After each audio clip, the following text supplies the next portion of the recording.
नमस्कार YouTube family. आता परत दुसरा व्लॉग आपण चालू करतोय। आज आहे आता पनीरची भाजी। ही रेसिपी आहे। चला बघूयात आता काय काय करते परत दीदी आहे तोपर्यंत दीदीच्या रेसिपी येतील, नंतर आपण आपले आहोतच रोज। तर आज आता आपण बघतो आहोत एक पनीरची रेसिपी म्हणजे पनीरची भाजी। तर त्यासाठी लागणारे साहित्य आहे, आपण हे 3 मध्यम आकाराचे टमाटे असे रफली चॉप केलेले आहेत, 2 कांदे सुद्धा रफली चॉप केलेले आहेत। त्याच्यानंतर आपण अद्रक घेतलेला आहे आणि एक 7-8 पाकळ्या लसणाच्या घेतलेल्या आहेत। त्याच्यानंतर आपण इथे घेतलेले आहेत काजूचे बारीक तुकडे। तर आता आपल्याला हे सगळं मी एका कढईमध्ये बटर घेतलेलं आहे। आता आपल्याला काजू खणी आहे आणि आता ह्या कढईमध्ये बटर टाकलंय। आज शाही पनीर असं भाजीचं नाव आहे। तर आता आपल्याला हे बटर मी जवळपास ह्या चमच्याने 2 चमचे टाकून घेतलेलं आहे। तर आता आपल्याला सगळं हे एकदमच या कढईमध्ये टाकून घ्यायचं। त्यासोबत हे काजूचे जे तुकडे आहेत ते पण टाकून घ्यायचे आहेत। तर आता हे आपल्याला छान असं फ्राय करून घ्यायचं आहे आणि हे आपल्याला पाण्यामध्ये शिजवून घ्यायचं आहे। पाण्यामध्ये शिजवून घेतल्यानंतर आपल्याला हे जे टोमॅटो आहे त्याच्यावरची स्किन पण काढून घ्यायची आहे, म्हणजे आपली जी ग्रेव्ही होईल ती एकदम अशी फाईन होईल। पनीरसाठी जे आपण टोमॅटो, कांदा आणि काजू कणी ते शिजायला टाकलं होतं, तर ते आता शिजत पण आलंय। एकीकडे पनीर कट करून ठेवले। त्याच्यानंतर आता हे गार्लिक नान करणार आहे दीदी, तर त्यासाठी ती आता काय काय टाकते त्याच्यामध्ये ते पण आपण बघूयात। तर आता आपल्याला बटर गार्लिक नान, आता ही मैद्याची पण होते आणि गव्हाच्या पिठाची पण होते, पण आपल्याला थोडासा हेल्दी तरीकेने म्हणजे हेल्दी पद्धतीने करायचं असेल तर त्यामुळे आपण इथे घेतलेलं आहे गव्हाचं पीठ। हे साधारणतः 3 मोठे बाउल आपण गव्हाचं पीठ घेतलेलं आहे। त्याच्यामध्ये आता आपण टाकणार आहोत मीठ 1.5 चमचा, समजा 1-1.5 चमचा मीठ। त्याच्यानंतर आपण टाकणार जवळपास अर्धी वाटी दही। दह्याने थोडासा आंबूसपणा येईल त्याला।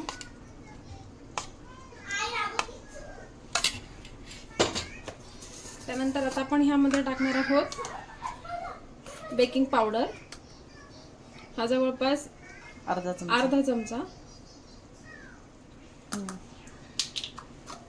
नंतर आपण टाकणार आहोत याच्यामध्ये बेकिंग सोडा, कारण आपल्याला नान बनवायचे आहे, इन्स्टंट नान आहे ही विदाउट ईस्ट, म्हणून आता आपण ह्याच्यामध्ये हे 2 पदार्थ टाकत आहे, बेकिंग पावडर आणि बेकिंग सोडा। त्यानंतर ह्याला थोडासा मऊपणा येण्यासाठी आपण जवळपास 2 मोठे चमचे याच्यामध्ये घालणार आहोत तेल।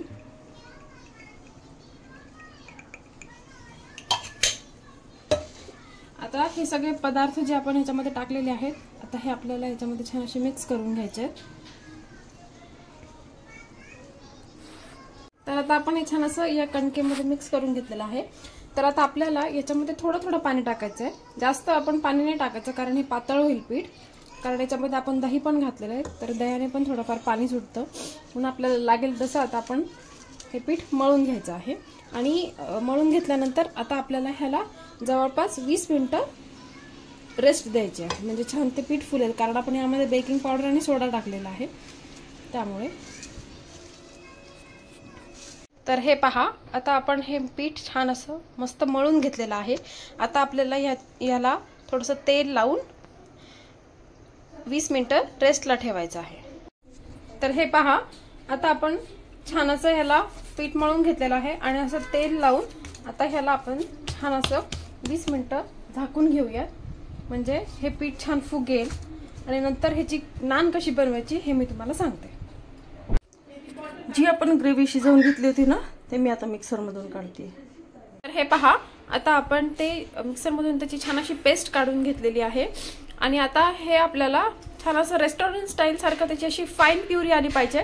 त्यासाठी आता आपण हे मस्त असं बारीक चाळणीमध्ये याला असं छान असं चाळून घेणार आहोत, ते चाळल्यानंतर तुम्हाला दाखवते। तर हे बघा, आता मी ती प्युरी त्या चाळणीतनं काढून ठेवलेली आहे। तर हे बघा किती फाईन पेस्ट झालेली आहे त्याची। आता ही प्युरी आता आपल्याला एका बटरमध्ये छान अशी फ्राय करून घ्यायची आहे। मी आता कढई ठेवलेली आहे. कढईमध्ये आता मी टाकत आहे छान असं बटर. मी आता पूर्ण बटर पण नाही घेणार आहे, थोडं बटर आणि थोडं तेल आपल्याला असं ऍडजस्ट करायचं आहे.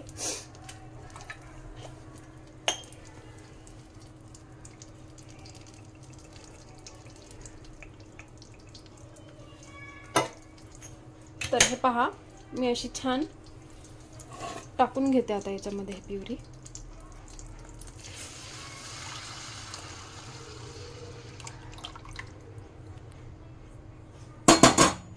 तर हे पहा, आता मी हे बटर आणि तेलामध्ये थोडीशी ही ग्रेव्ही अशी छान टाकून घेतलेली आहे. आता यामध्ये आपल्याला काही काही गोष्टी ऍड करायच्या आहेत. तर ते आता आपण करूया. जसं की आता आपण ऍड करूया थोडीशी हळद. हळद थोडी टाकायची आहे. त्याच्यानंतर धने जिरे पूड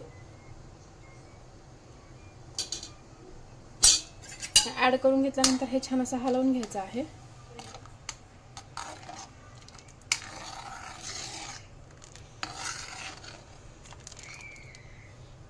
हे टाकल्यानंतर तर मी आता यामध्ये थोडासा एक ऑरेंज कलरचा फूड कलर सुद्धा ऍड केलेला आहे. म्हणजे आपल्याला ही जी ग्रेव्ही आहे ती अशी रेस्टॉरंट स्टाईल सारखी याचा थोडासा कलर येईल. आता हे छान आपल्याला असं मस्त उकळून घ्यायचं आहे. ही भाजी मी थोडी साधी काढणार आहे परीसाठी. मग त्याच्यानंतर मग मी ह्याच्यामध्ये तिखट, थोडा गरम मसाला, त्यानंतर कसुरी मेथी हे सगळं घालून घ्यायचं आहे. साधारणतः या भाजीसाठी मी 200 ग्रॅम पनीर घेतलेलं आहे. आता ते पनीरही आता आपण या ग्रेव्हीमध्ये छान असं ऍड करूयात. आता ह्यामध्ये आपल्याला चवीनुसार मीठ घालून घ्यायचं आहे.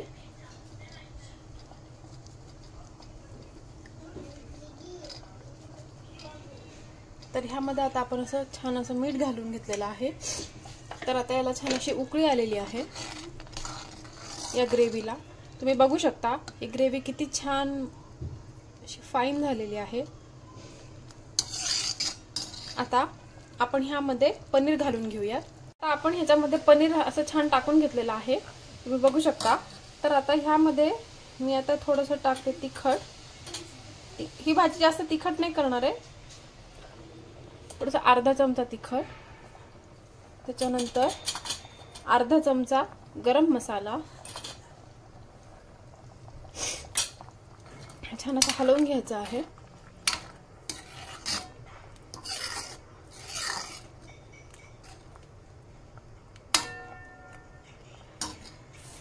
त्यानंतर मी ह्याच्यामध्ये टाकणार आहे थोडी छान अशी चव येण्यासाठी कसुरी मेथी. कसुरी मेथीने भाजीला खूप छान चव येते.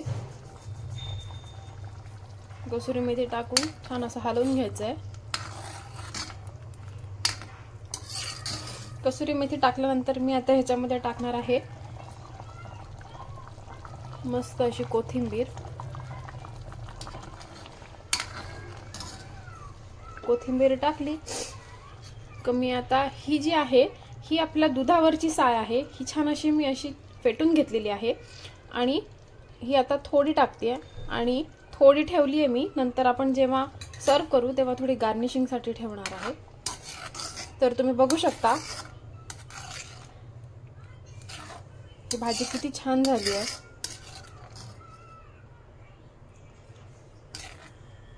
आम्ही ज्या रेसिपीज टाकतो त्या रेसिपीज तुम्हाला कशा वाटतात हे तुम्ही प्लीज कमेंट करून आम्हाला कमेंट सेक्शनमध्ये सांगा. म्हणजे आम्हाला अजून नवीन रेसिपीज टाकायला मोटिवेशन मिळेल. तर आता हा जे कणकेचा उंडा आहे नानसाठीचा भिजवलेला, याला भिजून आता 20 मिनिटं झालेले आहेत. तर आता आपण याचे लोई तोडून घेऊ. हे आता कणकेचे असे उंडे करून घेतलेत. चला आता ती लाटतीये, बघूयात पुढे. तर हे बघा, आता आपण नान बनवून घेत आहे.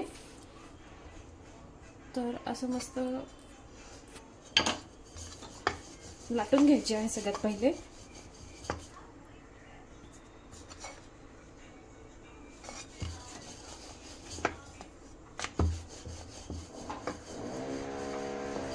लाटून घेतल्यानंतर आता थोडी लाटून घेतल्यानंतर ह्यामध्ये आपल्याला असा जो कुटलेला जो लसण आहे तो असा छान असा पसरून घ्यायचा आहे. त्यानंतर त्याच्यावर कोथिंबीर टाकायची आहे. मग परत त्याला असं थोडंसं अंडाकृती शेप मध्ये त्याला असं लाटून घ्यायचंय.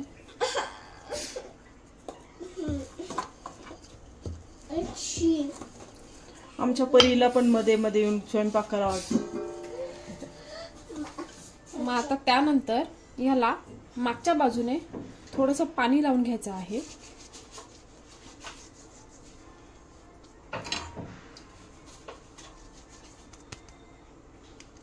आणि ही पाणी लावलेली बाजू अशी तव्यावरती टाकून घ्यायची आहे आणि त्याला शेकू द्यायचं. तर आता त्याची अशी एक साइड भाजलेली दिसतीये, तुम्ही बघू शकता. आता ह्याच्यावरती असे छान असे शिजतंय. तर आता आपल्याला तवा असा उलटा करून त्याला असं भाजून घ्यायचंय. जसं आपण बाहेर हॉटेलमध्ये असं तंदूरमध्ये करतात, तर आता आपल्या घरामध्ये तशा सोयी नसतात. तर आता आपण असंच गॅसवरती तवा उलटा करून हे छान असं भाजून घेणार आहोत. आणि ह्याची टेस्ट खूप छान लागते, तुम्ही बघू शकता.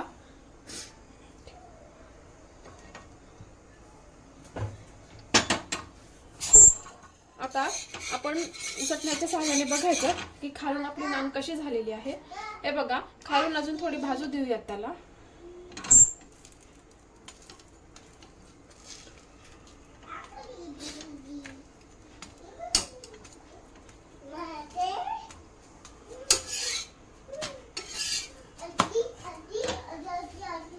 तर आता आपली ही नान अशी भाजून घेतलेली आहे.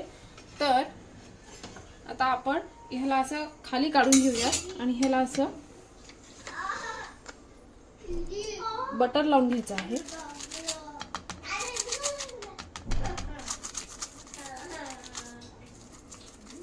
तर ही झाली आहे आपली गार्लिक नान तयार. ही गार्लिक नान त्या शाही पनीरच्या रेसिपी सोबत, भाजी सोबत अप्रतिम लागते. इथे परीला आणि श्रीनिधीला खेळायला आणलंय खाली गार्डन मध्ये.